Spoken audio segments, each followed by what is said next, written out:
Corvair by Chevrolet, 1964 Chevy. Whoops! How do you like that? How'd you like to have white lettered tires in memory of your brother Victor? We're at the Corvair Spring Dust-Off in Hoptkinton, New Hampshire. And the earlies are here, and the lates are there. 1964 Monza two-door coupe and a 62, my favorite year. I've known this car for years and years and years. Bright red interior, nice aftermarket headrests, tissue dispenser, and the beautiful 62 dash and door panels. Even has the factory clock, but no padded dash. What were they thinking? Trunk rack, chrome wheels, and blue dot tail lamps. I like those propeller looking tail lamps on the 62s. Bumper guards. Yep, we like bumper guards. 64 Corvairs all lined up, all looking good. And a 62 black on black Monza convertible. Chevy introduced the Corvair in late '59, and it was an economy car. It was supposed to be power glide only, but what Chevy didn't know at the time is that people wanted sporty cars. They wanted two-door, bucket seats, floor shift.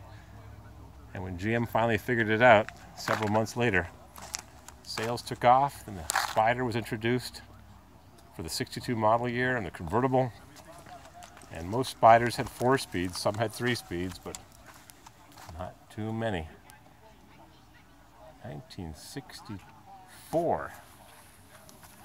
Last year for the old body style, first year for the 164 cubic inch engine, magnesium fan, larger transmission gears and input shaft. Still had a generator, still had that funky little Honda Accord or Honda Civic battery. The regulator was turned at an angle with a bit of sheet metal so you could service the air filter, a little carburetor. There were a few deficiencies, but you can make this baby rock and roll. 1964 Spider, same engine as the 65 in the earlier body style. Some like them early, some like them late. I like them all. I like this one. Except for, well, different shade of red. Red. There's Tony Fiore's that's book. what you need. Red convertible. 1964 Red Spider 4-speed. Light interior. Yep. They made an interior in the GTOs. It's called Parchment. It's like off-white. This one's got an alternator conversion. Insulated fuel line. Yep. Spider turbo. That should read 180. GM supposedly made some Spider stickers for 1965. They also made some aluminum alloy wheels similar to the Pontiac Kelsey Hayes 8 luggers. They made them for Corvairs. There's a couple sets of them at the Heritage Museum at Ypsilanti in Depot Town. Yep, they made aluminum alloy wheels. They didn't make any wire wheels for the 65 like is in the brochure, and they didn't make any of the aluminum alloy wheels for mass production, but they sure made a couple. Whether they made any wire wheels for the 65, maybe just the one set that we see on the pre-production brochure. Yep, that's the vice grip shifter. I guess if it works, huh? Convertible top, 1963. Maybe I'll get my 63 running. I gotta move it. Azure Aqua, 1964. Beautiful color. I saw one of these in Springfield. I wish I could have it. Wish I could have them all. Bay State Corvairs, the Boston Area Corvair Club. Good group. Dedicated. Early Corvairs. We've got a couple of trucks over here. A 63 or 62, 8-door Corvair van. They made them with 8 doors. Front and passenger door, loading doors on the side, extra doors on the driver's side, and the tailgate doors. This one even still has year of manufacture license plate. Actually, it's a 62, but it's close enough. It even has the truck engine, and how often do you see that? Not very. 90,000. It's 54 years old. This one's from Florida, and it must have been well preserved because things rust in Florida. Not the first few years, but they sure rust after that. Looks like original paint, maybe an old paint job. Good tin, buddy. Little AM radio, it has to heat up, turn it on, and then it warms up. And then yeah. Crank this baby up, let's take it for a ride. Wow. You look about the right age. Yep. That's the big school bus steering wheel. Wow. And beside it we've got a 65, last year for Greenbrier production. They even made 8-door deluxes. How many did they make of those? Corvair Greenbrier cargo van with the camping interior, with a table and the do-si-do seats, or the facing each other bench seats. This is all original. Well preserved. Roof rack. This was used at one of the Lake Winnipesaukee area. Let's see. Where did this thing come from?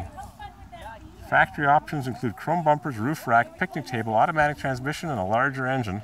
65 would have had the 164, 110 horse. A resort in the Lakes region of New Hampshire originally owned this Corvair and used it to transport summer guests around the area and parked it in a heated garage for the winter. Want to go cross country in one of these, babe? No way. No. No. How about in a Lakewood? No. A 61 700 Lakewood wagon. Spider. 1964. Is this fawn beige? What's the color? 95 horsepower Monza. Flat tops. Yep, this was in Hemming's Classic Cars. Good article. Good article on the 64 Corvair. Once that little tailpipe is gone, zip that right off. Both of them. Just doesn't add anything to the classic looks of the flat top Corvair. Boy, is this a nicely preserved original. What a beauty. 61 Lake. In 62, GM dropped the name Lakewood and called it a station wagon. Then they dropped it all together and made the Chevy too. 1963 Monza, Western vehicle. It's got good patina. This one's like mine. Oh my God. No, see, like I said, you got Midwest rust, East Coast rust. Yeah. I'm originally from Northwest Indiana. Yeah. Yeah. So everything. Even your car looked like this, the white one. Nah, this one looks better. My white one's nothing fancy. It's got an old paint job. It's peeling. But that was great. It was a white, I mean, it looked like it should for a car that old. Runs great though, my 63. Just turn the key, zing! You see all these guys with great restored cars, and they're in there fiddling with it because it won't start or something like that. Mine used $5 a carb cleaner, a couple of used brushes from a used starter. Drive away with something like this, and they say, "How did that happen?" Yeah, how could this run so well? I went to a 1963 patina. It's got the Midwest fading on the top That's the same and the brand. East Coast Usually rust it's the wives that down make the husbands bottom. restore the cars perfectly because they don't like driving around. I love it. No, that's that actual yellow amber bulb, is it? Okay. But what I want to do is take one of the bulbs that were here from the high beams. You want a red car? So that these don't But it has to be brighter, perfect, right? so I get more of the yellow. Beautiful paint job, no scratches. Gas no heater, rust, nothing. pretty Yes. rare for 63. And an early All right, can I differential have for your weight. attention, please? Oh no, that's Everyone's well, been I'm waiting a for it. It's 64 time for differential, so backseat I driver have contest. most of the So 64 if you wanna suspension come in here, mosey up the hill but I with just a don't Chevrolet have that tents center on, mount. Sir, A little piece of tin. Bob Brown What's that? and Little piece of Adam tin, that's all it is. Well, no, there's actually tapped holes in the bottom just to bolt it on. Right, but you need the bracket that goes with it? I have it. Oh, I have the bracket, I just don't have the holes. Spectator. good tin body. Right, listen to this. Good tin body. No, Insulation.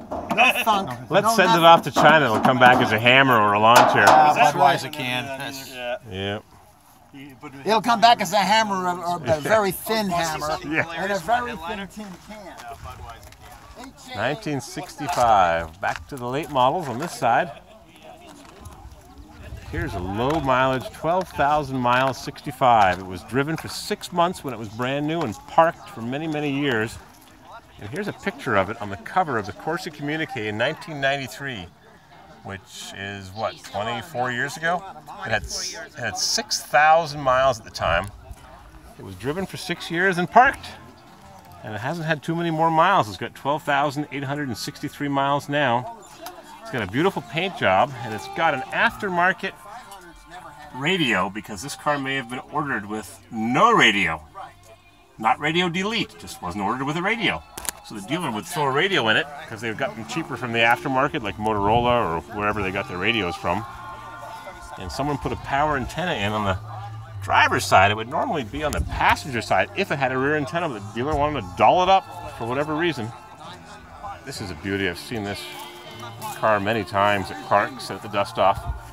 It's a 65 Corsa, beautiful pale yellow. I don't want to get the name of the color wrong. This car was in pieces in California, and this fellow put it back together, and it is gorgeous. Now there's that radio block-off plate, not radio delete. If you would have ordered a Cadillac or a Corvette, those came standard with a radio. This car came with no radio unless you ordered an optional AM radio. So that's not radio delete, it's no radio. But it does have the 2-speed wipers and a tinted windshield, which in 65 were separate options. In 66, like this one, the 2-speed wipers, I think the padded dash and the tinted glass were called comfort and convenience options, C&C package. But in 65, it was separate. And this has no padded dash. How do you like that? No padded dash. A Corsa Turbo with no padded dash. Does have a beautiful wood wheel. No padded dash. Now how rare is that? Again, separate options in 65. Tinted glass, 2-speed wiper washer. In 66, it was the Comfort and Convenience Group. 1966 Corsa.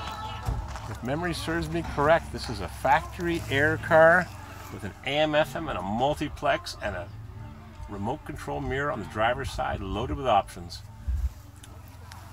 Tahitian turquoise, I think.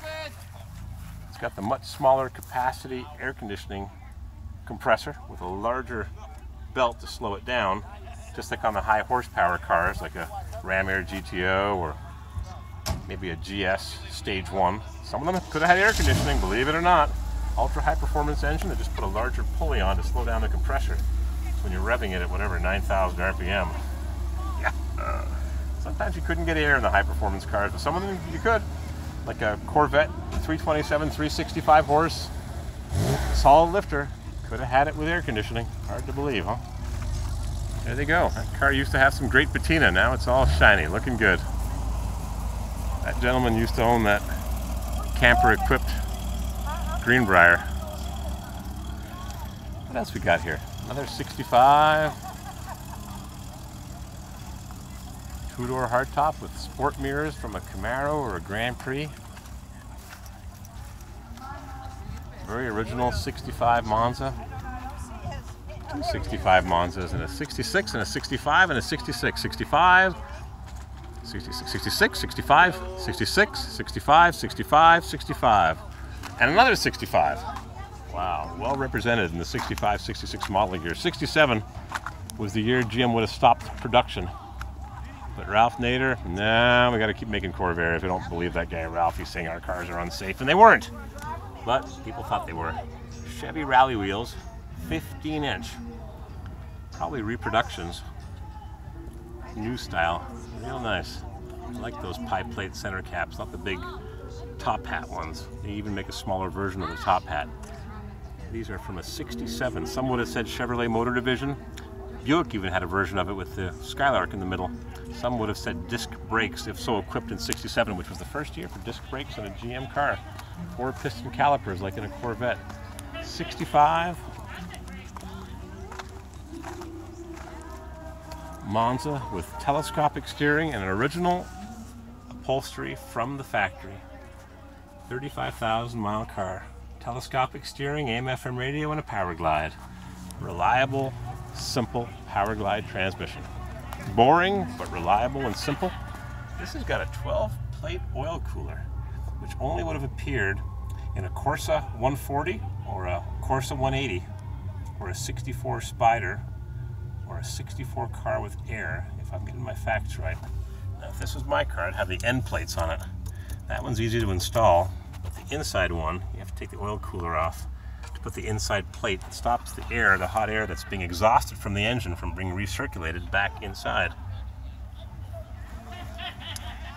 This car may have been a California car. I see a plug here, and if it was a California car, it would have had an air pump, air injection reactor pump, and that's why it may have the 12-plate cooler if it's a California car. It was built in Willow Run, but they shipped cars all over the country. Willow Run in Ypsilanti was a big factory, and they shipped them all over.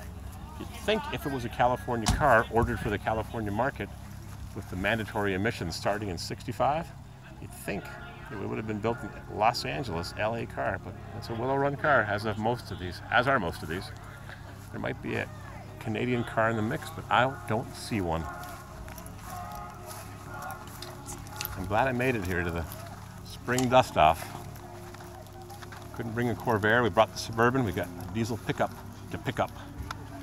Evening Orchid, 1965 with factory air conditioning and a dual master cylinder and the OptiClean windshield wiper refill bottle.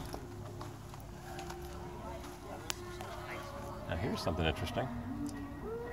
Bench seat, made to look like a 66, somewhat form-fitting with a center armrest. It's a 60-40 seat, 40 for the driver, 60 for the passenger. I wonder where they get this from. Fits and looks great. Cruise control, telescopic steering, AM radio, factory air with the extra knob and that troublesome fan speed button, but no clock. Evening Orchid. If you ordered a GTO in '65, they called it Iris Mist. The nicest color in '65. Evening Orchid. Air-conditioned convertible.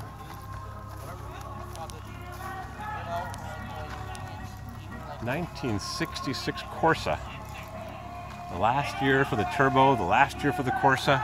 The 140 was discontinued, but then it reappeared in mid-'67 due to popular demand, probably from Car and Driver magazine. This has got factory headrests, which is so rare, deluxe seat belts, 4-speed, AM/FM, wood steering wheel. All the Corsas had the extra gauges and the flat, matte crinkle dash, added to so many Monzas. This is Aztec bronze with matching engine tin. Rochester YH carburetor that you also saw on the 53 to 55 Corvettes with the straight 6 stove bolt. Air conditioning was never offered on the turbo cars. This has got the factory or dealer installed 4-way flasher, which if I was better at 12-volt wiring, I'd put on my cars. I've got it on the Grand Prix, it needs it on the Buick and my Corvairs. It's got some aftermarket European or English style mirrors that you used to see so often on these cars back in the day. For sale, Corvair Corsa, turbocharged, Aztec bronze, 1-year only color, powered top, headrest, rear antenna, wood steering wheel, AM/FM, quick shift, quick steering, wire hubcaps. Assembled in the Los Angeles plant, LA car, last year, second and last year for the turbo Corsa convertible. How rare is that? How many did they make? 500? How many in the LA plant? How many in the Canadian plant in Oshawa, Ontario? 50? And last and surely not least is a 68. Probably the most forgotten year. Second to last year. It's got different doors, different steering wheel, different padded dash. Thick plastic vinyl everywhere and the 4-way flasher built into the steering column. Anti-penetration knobs on the dash, flat window crank handles.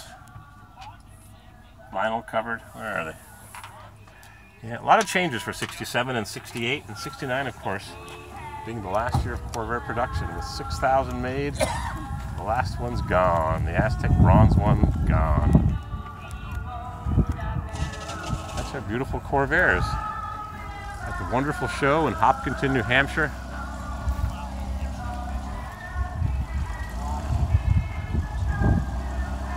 Love our Corvairs, and unfortunately we got to go. We don't have time to take part in the blindfolded race where the backseat passenger tells a blindfolded driver where to turn, and I did that a few years ago, and I said, how am I doing? She said, well, if you started moving, you'd probably be doing better. It's not easy driving with a blindfold on. Not easy at all. Turbocharged Corsa. Glad we could make it. Valve cover races and nice folks that make a great event for us. And we sure appreciate it.